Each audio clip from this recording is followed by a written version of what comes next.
चलो सबसे पहले टेस्ट लेते हैं। ऑडियो टेस्ट, आवाज सुनाई दे रहा है या नहीं बताओ, और पीडीएफ दिख रहा है या नहीं वो भी बताओ। अगर तुम्हारा गुड मॉर्निंग हो गया है सबको विश करके, तो लेक्चर शुरू कर दे।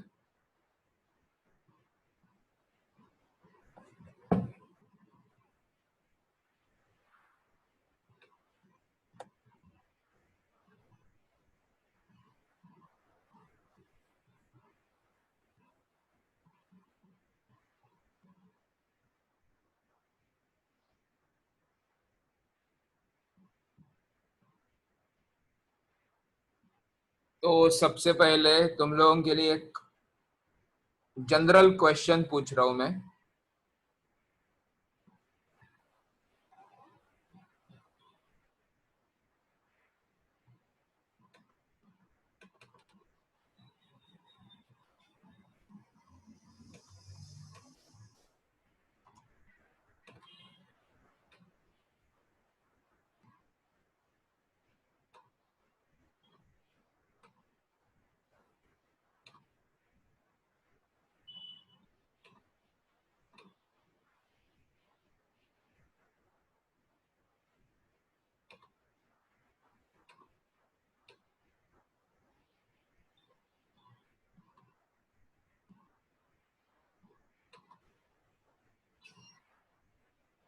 व्हाइट स्क्रीन दिख रही है ना?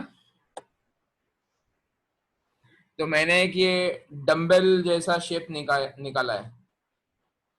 ठीक है, और दोनों साइड में सेम मासेस लगाए हुए हैं। ठीक है, डंबल में वैसे ही होता है ना, नहीं तो वो इम्बैलेंस हो जाएगा, बैलेंस बिगड़ जाएगा। तो दोनों साइड में सेम ही मास लगाया, ऐसे इमेजिन करो। एक साइड में अगर 2.5 kg है तो दूसरे साइड में भी 2.5 kg है। तो टोटल दोनों साइड के प्लेट्स या जो गोले होते हैं उनका टोटल मास हो जाएगा 5 kg, और बीच में जो कनेक्टिंग रॉड है वो 1 kg का है। तो टोटल ये डंबल का वेट हो गया मान लो 6 kg। तो अब मेरा क्वेश्चन ये है,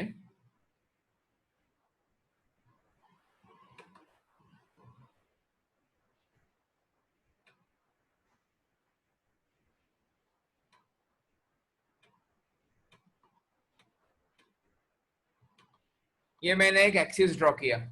ठीक है, इसको हम लोग नंबर 1 लेते हैं। ये नंबर 1, और दूसरा एक्सिस यहाँ से जा रहा है,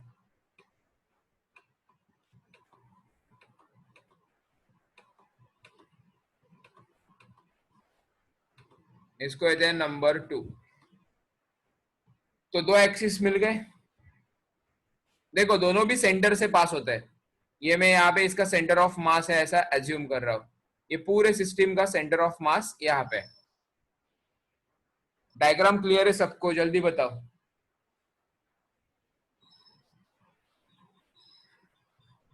हेलो?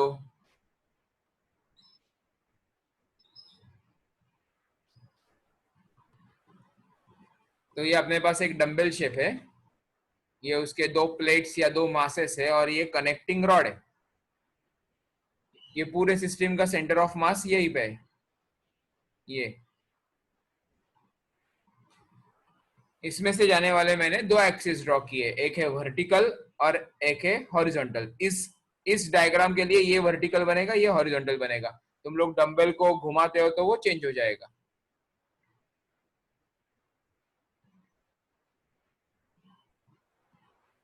मैं क्या बोल रहा हूँ समझ में आ रहा है क्या? हेलो? अब मेरा क्वेश्चन ये है, ये जो अभी तुम्हारे सामने मैंने सिचुएशन बनाया है, उस सिचुएशन में कौन से एक्सिस के अराउंड इस डंबल को घुमाना आसान होगा? नंबर 1 या नंबर 2? ऑब्वियसली इसको हम लोग हाथ से घुमाएंगे ऐसा इमेजिन करो। मतलब मैंने तुम लोगों को कुछ मशीन वगैरह नहीं दिया है, तुम लोग खुद का हाथ यूज करके इस डंबल को घुमाने वाले हो around these two axis, number 1 number 2।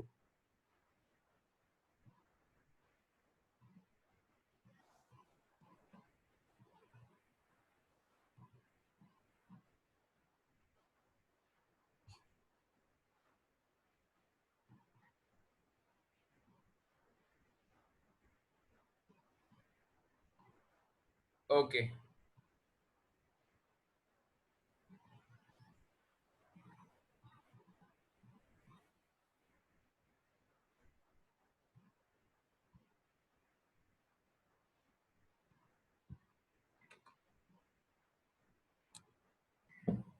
Number 1, number 2, बहुत लोग नंबर 1 बोल रहे हैं, सोचो थोड़ा इसके ऊपर।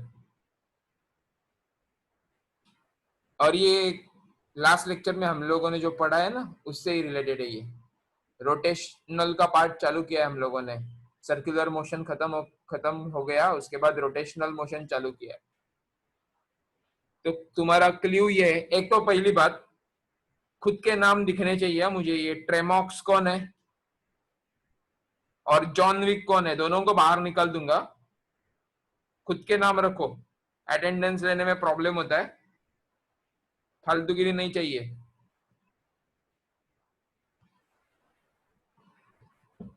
कौन है ये ट्रेमॉक्स, कौन है?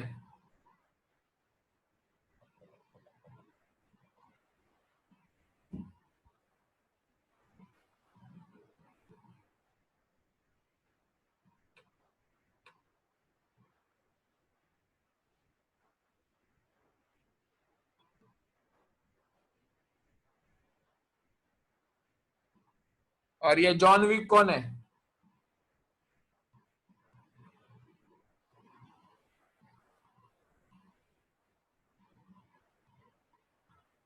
खुफिया एजेंट है क्या जॉन विक?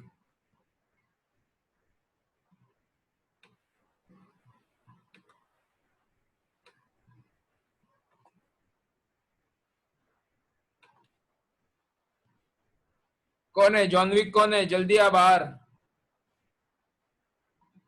असाइनमेंट है तेरे लिए। देखे क्या जॉन विक मूवीज?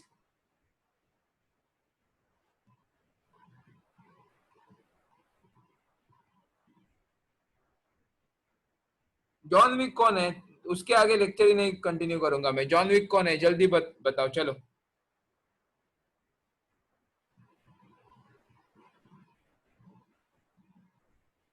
नहीं, जैक स्पैरो को तो, जैक स्पैरो का शिप ही मैंने फोड़ दिया, डूब गया वो।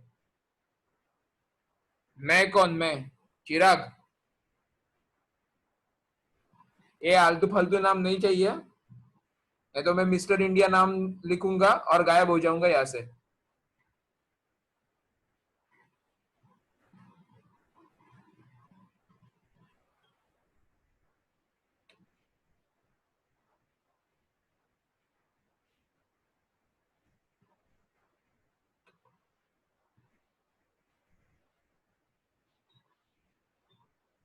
तो अभी जो बहुत सारे लोग लेट ज्वाइन हुए उनके लिए मैं फिर से क्वेश्चन पूछ रहा हूँ, ध्यान से सुनो। अपने पास एक डंबल है, उसके ये दो मासेस है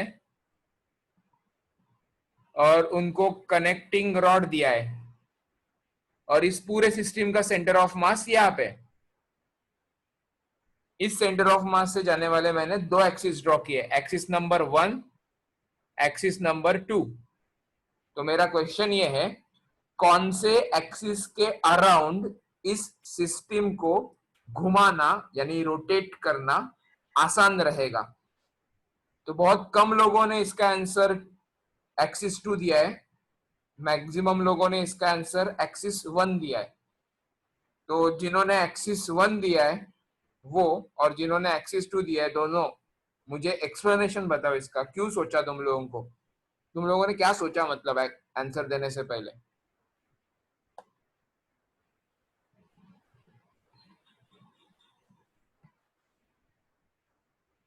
कुछ तो सोचा रहेगा ना, एक्सिस 1 एक्सिस 2 आंसर बताते समय, या ऐसे ही फेंका?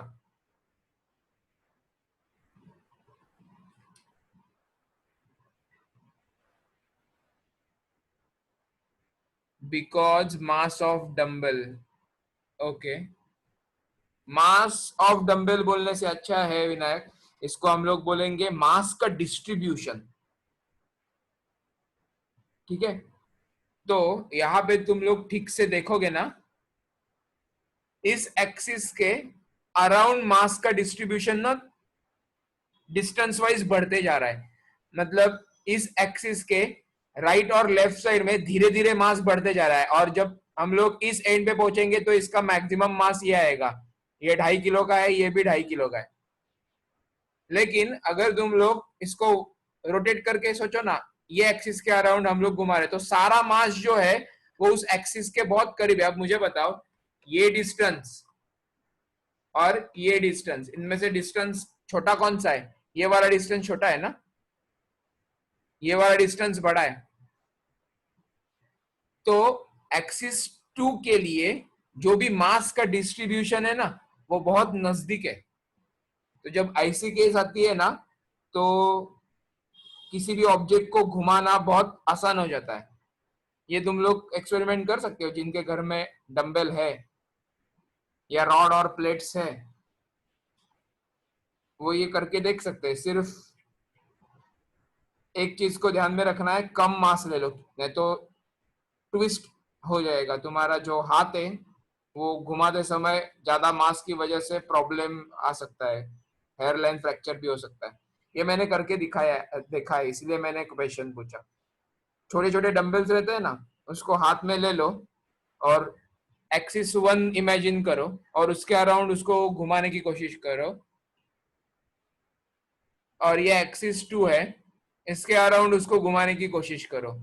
तुम लोगों को एक्सिस 1 के अराउंड घुमाते समय डंबल को बहुत ज्यादा फोर्स लगाना पड़ेगा, या रिस्ट जो रहता है ना, हाथ की मुट्ठी जो रहती है ना, उसमें तुम लोगों को क्रैम्प आ सकते हैं, just because of mass distribution. लेकिन जैसे ही तुम लोग एक्सिस 2 के अराउंड घुमाना शुरू करेंगे ना, बहुत आसानी से कर सकते हो ये, क्योंकि मास डिस्ट्रीब्यूशन नजदीक है। आई होप ये सबको क्लियर हो गया।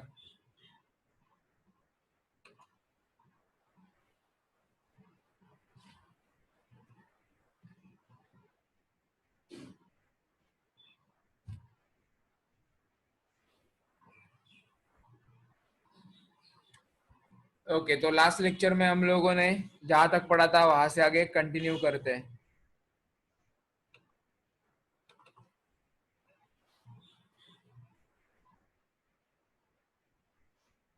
हाँ, आंसर करेक्ट 2 है, एक्सिस 2 के अराउंड ही घूमेगा अच्छे से। ऐसा नहीं है कि एक्सिस 1 के अराउंड वो घूमेगा ही नहीं, घूमेगा, तकलीफ ज्यादा होगी। मेरा क्वेश्चन ये था, आसानी से कौन से एक्सिस के अराउंड घुमा सकते हैं, तो उसका आंसर 2 आना चाहिए।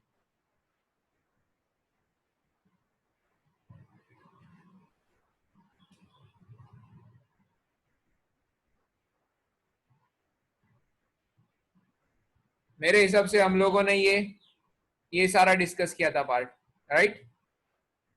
मैंने चार्ज डेंसिटी बताए थे इलेक्ट्रोस्टैटिक्स में जो पढ़े तुम लोगों ने, वैसे ही मास का डिस्ट्रीब्यूशन रहता है, तो total mass upon surface area वगैरह किया था, राइट।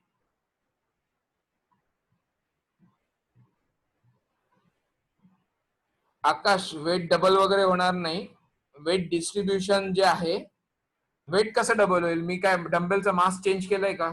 काही क्वेश्चन कसं काय विचारू शकता रे तुम्ही? मी बोललो का मी डंबेलचं मास चेंज करतोय?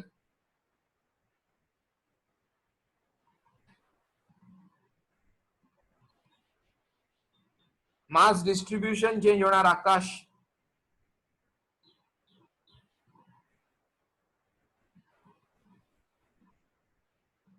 अरे मास कसं चेंज होईल? डंबेलचं मास कधी चेंज होईल का?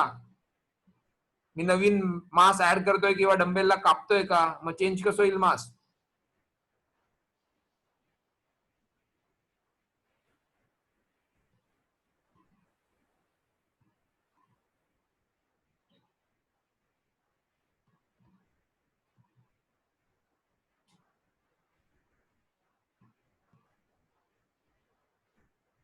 देखो, ये इंटीग्रेशन के लैंग्वेज में एरिया लिखा हुआ है, ठीक है। एक्चुअल में एरिया क्या होगा? 2 पाई आर। हम लोग सर्कल इमेजिन कर रहे हैं ना, ये डिस्क मतलब क्या है? सर्कल। ये सिर्फ रिंग ही है, सिर्फ हम लोग उसमें मास ऐड करते जाते हैं ना। याद है मैंने एग्जांपल दिया था लास्ट लेक्चर में, ये तुम्हारे पास सीडी है, उसमें से बीच का सारा मास कट करते जाते हो, और बॉर्डर पे पहुंच जाते हो तो तुम्हारे पास रिंग बचेगा। अब उल्टा, रिंग है उसके अंदर तुम लोग मास ऐड करते जाओगे तो you will get disc. CD या डीवीडी का शेप इमेजिन करो।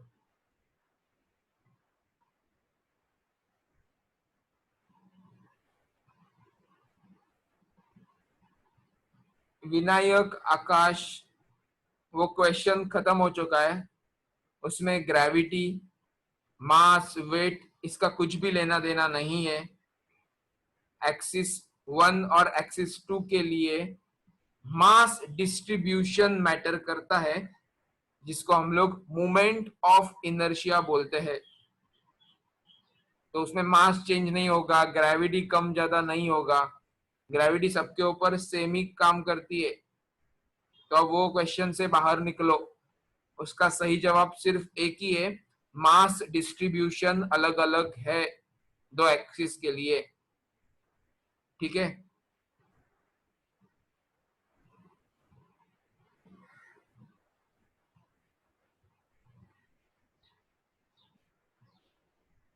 अब मुझे बताओ, ये जो सर्कल है इसका एरिया तो 2πr रहेगा, लेकिन जैसे हम लोग अंदर से बाहर की तरफ जाएंगे या बाहर से अंदर की तरफ जाएंगे, इसमें से आर चेंज होगा ना। अंदर से बाहर की तरफ जा रहे हो तो आर बढ़ते जाएगा, बाहर से अंदर की तरफ आ रहे हो तो आर छोटा होते जाएगा, क्योंकि हम लोग सेंटर से मेजर करते हैं ना रेडियस। तो इंपॉर्टेंट चीज ये होती है वेरिएबल को आइडेंटिफाई करना, क्योंकि कांस्टेंट कभी ना हम लोगों को तकलीफ देते ही नहीं है, वो चुपचाप पड़े रहते हैं एक वैल्यू पकड़ के। वेरिएबल्स के ऊपर बहुत ध्यान रखना पड़ता है। तो यहाँ पे वेरिएबल कौन हो गया, आर। इन शॉर्ट एरिया 2π की वजह से कभी चेंज नहीं हो सकता, क्योंकि दोनों कांस्टेंट है। तो बचा कौन, आर। आर मतलब रेडियस, रेडियस मतलब यहाँ से सेंट्रल एक्सिस से घिना हुआ distance, because you are talking about disc और रिंग। तो जैसे जैसे रेडियस बदलते जाएगा एरिया बदलते जाएगा, और एरिया बदलते जाएगा तो ऑब्वियसली मास डिस्ट्रीब्यूशन भी बदलते जाएगा। ज्यादा एरिया मतलब ज्यादा मास, कम एरिया मतलब कम मास, बराबर ना। क्योंकि ये यूनिफॉर्म मास डिस्ट्रीब्यूशन पढ़ रहे हैं हम लोग। देखो मैंने यहां से यहां तक ही एक छोटा सा डिस्क इमेजिन किया, तो उसका एरिया भी कम रहेगा, मास भी कम रहेगा। एक बड़ा डिस्क इमेजिन किया तो एरिया भी बढ़ेगा, मास भी बढ़ेगा। पूरा डिस्क ले लिया तो रेडियस भी बढ़ गया, मतलब एरिया भी बढ़ गया और मास भी बढ़ गया। तो ये सब किसकी वजह से हो रहा है, रेडियस के चेंज की वजह से हो रहा है। इसलिए यहाँ पे इंटीग्रेशन या डिफरेंशिएशन के लैंग्वेज में जो वेरिएबल है ना, उसका स्मॉल पार्ट, स्मॉल टुकड़ा लेना पड़ता है, छोटा टुकड़ा लेना पड़ता है। इसलिए आर के साथ में डी आर ले लिया। अब ये उठाया और ऊपर वाले फॉर्मूला में डाल दिया।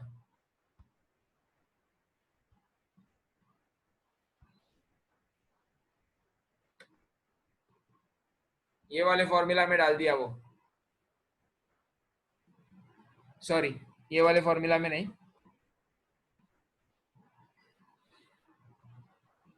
सिग्मा सिग्मा डीएम कहाँ पे गया, सिग्मा डीएम नहीं, ये अलग है, ऊपर सब्स्टिट्यूशन नहीं होगा। क्योंकि और एक बात, हाँ यहाँ पे देखो एरिया ऑफ द रिंग, मुझे ये समझाओ थोड़ा ये क्या है। यहाँ पे एरिया ऑफ दिस रिंग बोल रहे हैं और लिखते समय 2πr इंटू डी आर लिख रहे हैं, और ऊपर का जो एरिया है ये यहाँ पे पाई स्क्वायर यूज हो रहा है। तो दोनों अपने अपने जगह पे सही है या दोनों में से एक कोई गलत है। मतलब एक तो यहाँ पे 2πr dr होना चाहिए, नहीं तो यहाँ पे पाई स्क्वायर dr होना चाहिए, या दोनों अपने अपने जगह पे सही है, ये बताओ मुझे।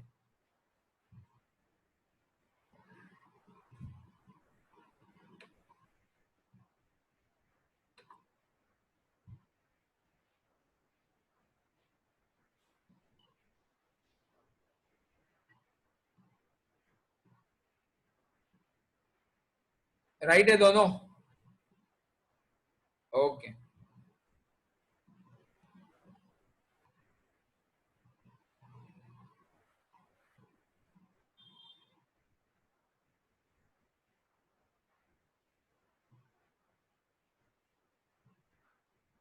फाइन। देखो ये रिंग जो है ना,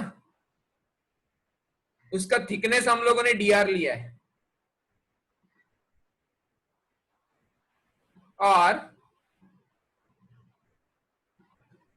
सर्कल जो है उसका area 2 pi, circumference 2 pi R रहेगा। तो अब तुम लोगों को ये इमेजिन करना है, तुम्हारे पास एक सिलेंडर है, ठीक है?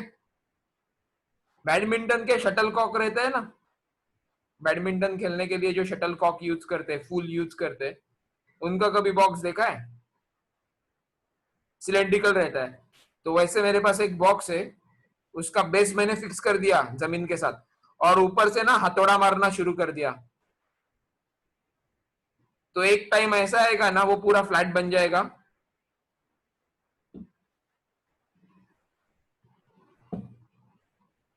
बन जाएगा ना वो फ्लैट, ऊपर से मार रहा हूं मैं, सिलेंडर को दबा देते हैं तो डिस्क बन जाएगी, या उल्टा डिस्क को खींचने लगोगे तो सिलेंडर बन जाएगा। ये ना दिखना चाहिए सब आंखों के सामने।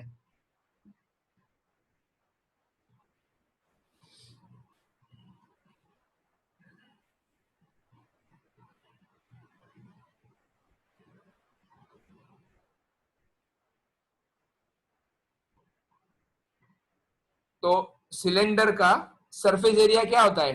2 पाई आर एच, बराबर या नहीं? सरफेस एरिया बोल रहा हूं मैं, वॉल्यूम नहीं। वॉल्यूम बन जाएगा pi are square H, where H is the height. उसको हॉरिजॉन्टल रखोगे तो लेंथ बन जाएगी। मैं हाइट के बारे में, लेंथ के बारे में डिस्कस नहीं कर रहा हूं, मैं 3D शेप के बारे में डिस्कस नहीं कर रहा हूं।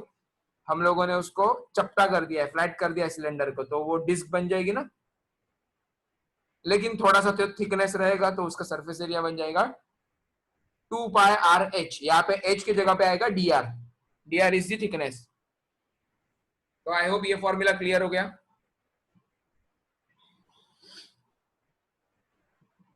ये ओरिजिनल सिग्मा के फॉर्मूला में डालेंगे। देखो यहाँ पे मैंने डी आर लिया है ना, क्योंकि ये चेंज होते जाता है थिकनेस, या आर इज द वेरिएबल, और आर चेंज होने की वजह से एरिया चेंज होगा, एरिया चेंज होने की वजह से मास चेंज होगा। तो यहाँ पे भी मुझे डीएम लेना पड़ेगा।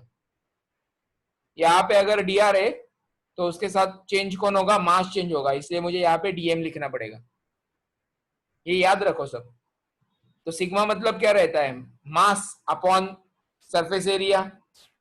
तो यहाँ पे मास छोटा है इसलिए डीएम, और सरफेस एरिया भी छोटा है इसलिए 2 पाई आर डी आर।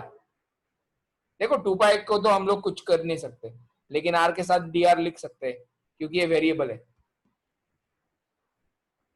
तो इसको क्रॉस मल्टीप्लाई कर दो सिग्मा के साथ, इसको उठाओ और इसके साथ क्रॉस मल्टीप्लाई कर दो, तो ये स्टेप मिल जाएगा।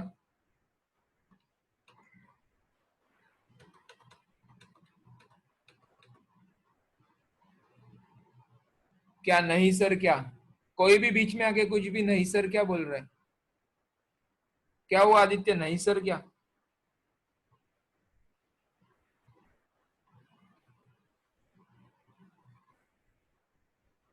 आदित्य नहीं सर क्या?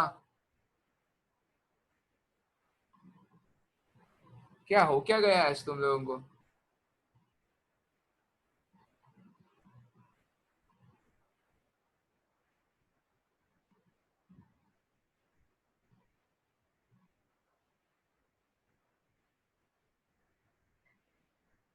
तो moment of inertia capital I, इसका बेसिक फॉर्मूला याद है ना? Integration of R square DM. नहीं समझा सर? ओके, मैं अभी एक्सप्लेन नहीं कर सकता फिर से।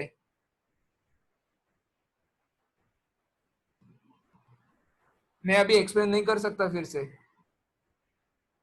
बाद में पूछ जो भी पूछना है। तू लास्ट के लेक्चर में था क्या?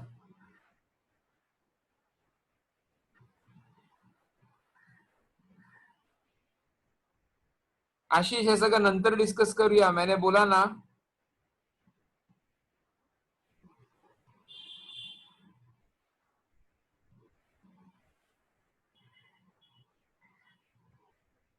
ये बीच बीच में ना तुम लोग कुछ भी मत पूछो, लिंक टूट रही है, एक तो ये तुम लोगों को समझने में बहुत प्रॉब्लम क्रिएट करने वाला है आगे का. बीच में कुछ भी मत पूछो.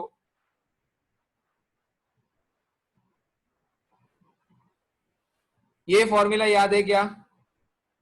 लास्ट लेक्चर में डिस्कस किया था.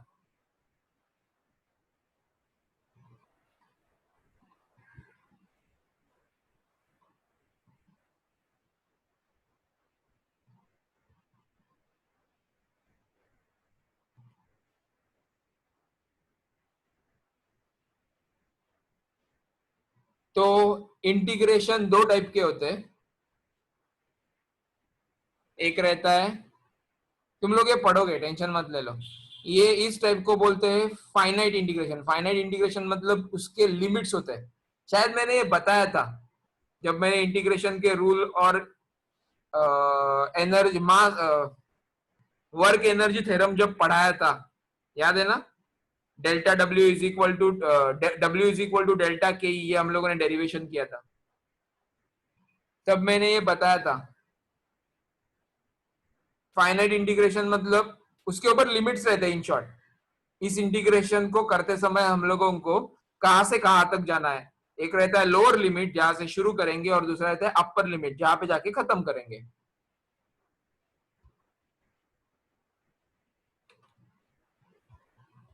ठीक है ना? तो मुझे बताओ, अगर मैं उस डिस्क के सेंटर में खड़ा हूं तो रेडियस कितनी बन जाएगी? खुद से खुद का डिस्टेंस कितना होता है? करेक्ट. कौन है ये? शुभम है ना? हाँ, शुभम, रोहित, प्रमोद, कृतिका, साहिल, सृष्टि, विनायक, वंशिका.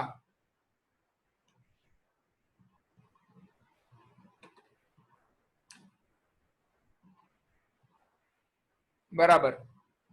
और जब मैं बाहर पहुंच जाऊंगा, मतलब सीढ़ी के एकदम बाहर पहुंच गया, बाउंड्री पे पहुंच गया, तो डिस्टेंस कितना हो जाएगा सेंटर से बाहर तक का? रेडियस इतना, मतलब कैपिटल आर.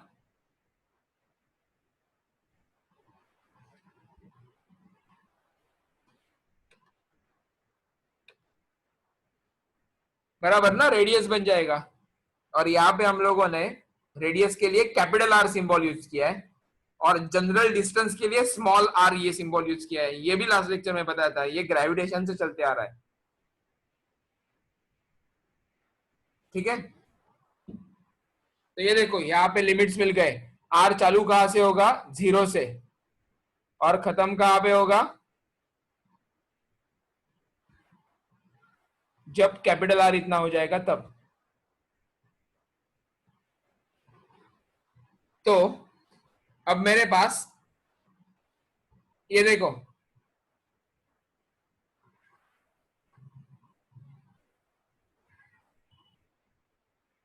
यहां पे डीएम का फॉर्मूला है जिसमें डीआर आ रहा है. मेरे पास आर के लिमिट से, मतलब कहां से शुरू करना है और कहां पे जाके खत्म करना है. तो अब मैं मोमेंट ऑफ इनर्शिया का फॉर्मूला यूज कर सकता हूं ना. I is equal to integration of, तुम लोग डीएम आर स्क्वायर लिखो, नहीं तो आर स्क्वायर डीएम लिखो, does not make any difference. ठीक है? तो कहां से कहा जा रहा है? 0 से लेके आर तक. डीएम की वैल्यू कितनी आई है? 2 pi sigma r d r. सब डाल दो यहाँ पे. 2 pi sigma r d r. उसके बाद कौन आता है यहाँ पे? R square. ये देखो आर स्क्वायर, तो इसको मल्टीप्लाई करोगे तो r into r square becomes r cube. 2 pi क्या है? कांस्टेंट. सिग्मा क्या है? कांस्टेंट. गिवन मटेरियल के लिए वो तो फिक्स हो जाएगा, इजंट इट?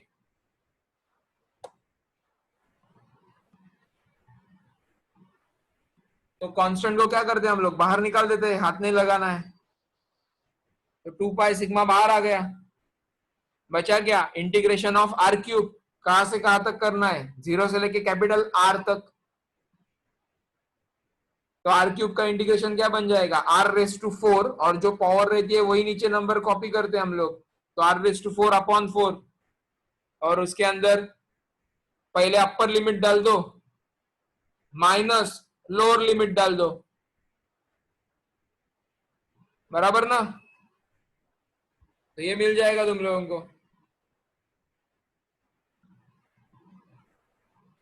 आई होप ये क्लियर हो गया सबको। नहीं क्लियर हो गया तो खुद से सॉल्व करो, इंटीग्रेशन बहुत बार किया है मैंने क्लासरूम में। नहीं समझ में आ रहा है तो वो तुम्हारी जिम्मेदारी है। तो ये मिल गया। लेकिन मुझे बताओ, सिग्मा मतलब क्या डिफाइन किया था हम लोगों ने?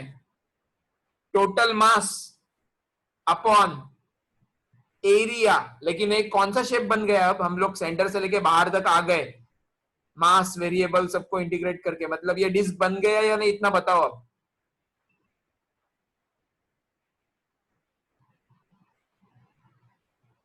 तो डिस्क बन गया है तो डिस्क का एरिया क्या बनेगा? पाई आर स्क्वायर। तो डाल दो यहाँ पे पाई आर स्क्वायर। तो ये बनेगा, सिग्मा के लिए आ जाएगा capital M upon pi are square, और ये आर रेस टू 4 अपॉन 4 वो कॉपी हुआ है। अब इसको सिंप्लीफाई करो, पाई पाई उड़ जाएगा, 2 कट होगा 4 के साथ, मतलब डिनोमिनेटर में 2 बचा, ये आर स्क्वायर कट होके ये आर रेस टू 4 का भी आर स्क्वायर आएगा, मतलब न्यूमरेटर में एम आर स्क्वायर बचेगा, डिनोमिनेटर में 2 बचेगा, तो एम आर स्क्वायर अपॉन 2, उसको ही हम लोग बोल सकते हैं हाफ एम आर स्क्वायर।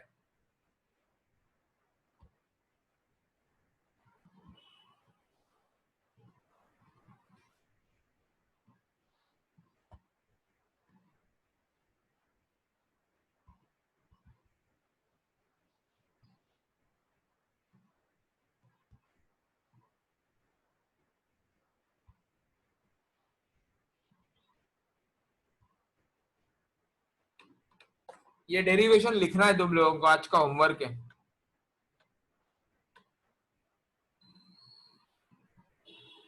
अब नया पार्ट है, ये तुम लोगों को अभी पढ़ने के लिए दे रहा हूं, रेडियस ऑफ गायरेशन।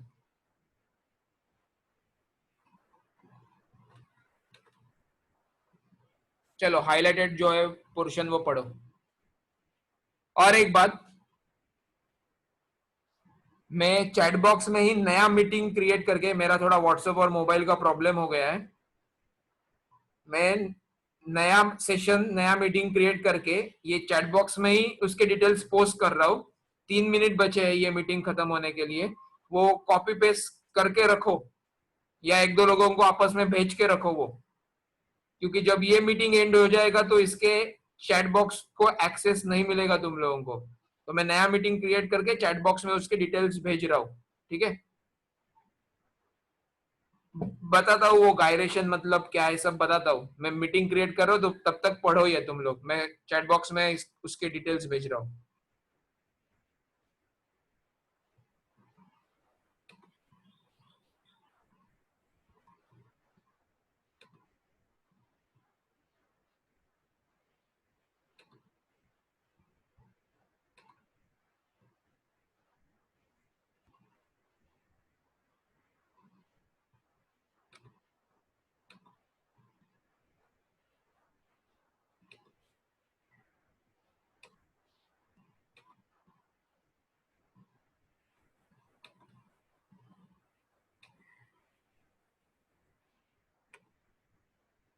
भेजे देखो डिटेल्स, कॉपी पेस्ट करके रखो।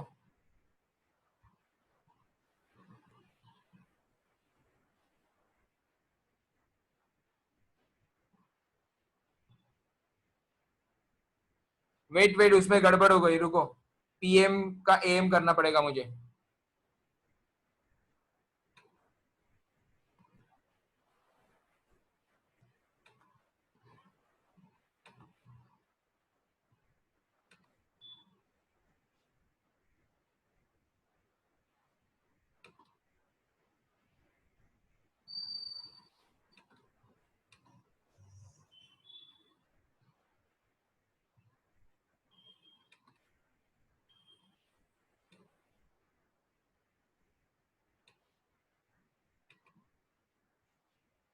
ये जो अभी भेजा है ना चैट बॉक्स देखो, पहला था वो गलती से पीएम का भेजा मैंने, उसके बाद एएम करके भेजा है।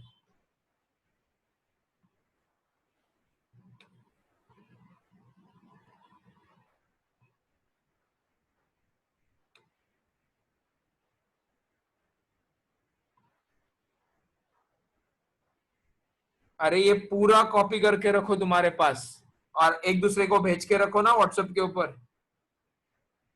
जैसे तुम लोगों को ग्रुप के ऊपर मैसेज आता है ना, वैसा दिखेगा वो सब। हाँ ग्रुप पर भेज दिया रहेगा तो बहुत अच्छा है। गर्ल्स गर्ल्स के ऊपर भेजो जल्दी।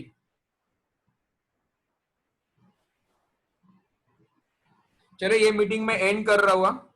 ये मीटिंग एंड कर रहा हूँ। नया नया मीटिंग 11:45 को शुरू, तुम लोग अभी से ज्वाइनिंग चालू करो।